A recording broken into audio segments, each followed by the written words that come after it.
இனி one way டிராப்புக்கு Chennai கேப்ல car book பண்ணுங்க. தமிழகம் முழுவதும் குறைந்த வாடகையில் டிராவல் பண்ணுங்க. டிராப்புக்கு மட்டும் பே பண்ணா போதும். டவுன்லோட் தி ஆப் நவ.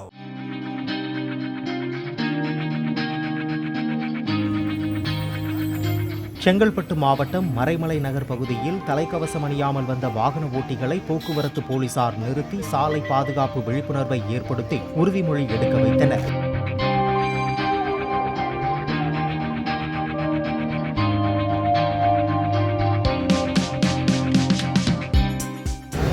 எப்போ கடைத்தறி போனாலும் சரி, எங்கே வந்தாலும் சரி, டூ வீலர் எடுத்தால் கண்டிப்பாக ஹெல்மெட் போடுவோம். இப்போதுலேருந்து நாங்கள் உறுதிமொழி எடுத்துக்கிறோம். இனி ஒன் வே டிராப்புக்கு சென்னை கேப்ல கார் புக் பண்ணுங்க. தமிழகம் முழுவதும் குறைந்த வாடகையில் டிராவல் பண்ணுங்க. டிராப்புக்கு மட்டும் பே பண்ணா போதும். டவுன்லோட் தி ஆப் நவ.